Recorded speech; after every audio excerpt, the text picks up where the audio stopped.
غوث پاک کوئی حجرے میں بیٹھا ہوا درویش فقیر نہیں ہے. غوث پاک نے 40 سال فقیہانہ گزارے ہیں, متسلب فقیہ. یہ جو باتیں, یہ جو عشاء کی نماز سے صبح عشاء کے فجر کی نماز پڑھنے والے, باوضو رہنے والے, صاحب تقویٰ, 13 سبق مفتی صاحب نے ذکر کیا. 13 سبق اشراق سے ظہر آپ خود پڑھاتے تھے. غازی صاحب روئے زمین پہ, میرے علم میں نہیں آپ کے شاید ہو, کوئی اسکالر الازہر سے ہارورڈ تک کوئی ایسا پروفیسر, کوئی جینیس جو روزانہ 13 مختلف سبجیکٹ پڑھائے, 13 علوم فجر سے عصر تک, ظہر تک.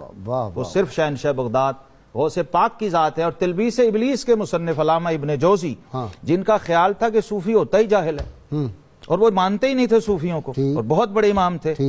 ایک غوث پاک کا مرید تھا اور ان کا شاگرد تھا, ایسا بھی ہوتا ہے. اس نے اپنے استاد محترم سے کہا, حضور آپ صوفیوں کے, پیروں کے, درویشوں کے بڑے خلاف ہیں, کبھی ہمارے پیر کی محفل میں چلیں. تو تیرا پیر کیا کرتا ہے؟ ان کا جی میرا پیر درس قرآن دیتا ہے. پیروں کے درس قرآن, کہ جی قرآن کی تفسیر بیان کرتا.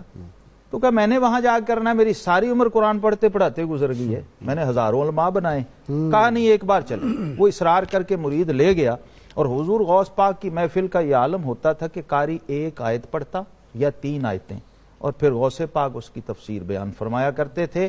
جب ابن جوزی بیٹھے اپنے پورے کر و فر اور جبے کے ساتھ کہ دیکھیں پیر کیا کرتا, آپ نے ایک آیت کی ایک تفسیر بیان کی. اس شاگرد نے پوچھا کہ حضرت یہ آپ کے علم میں تھی؟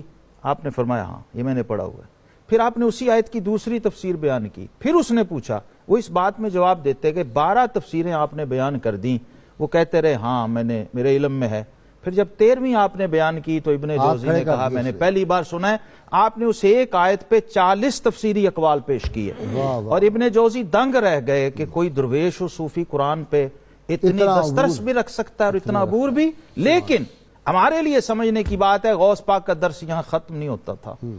آپ اس کے بعد وآخر دعوانا نہیں کہتے تھے, فرماتے تھے لوگوں اب ہم کال کو چھوڑتے ہیں اور حال کی طرف آتے ہیں. اور پھر جو کلمہ طیبہ کی ضرب لگتی تھی نا, بے ہوش ہو جاتے تھے, لوگ کپڑے پھاڑ دیتے اور جذب و حال, اور 70 جنازہ اٹھتا تھا.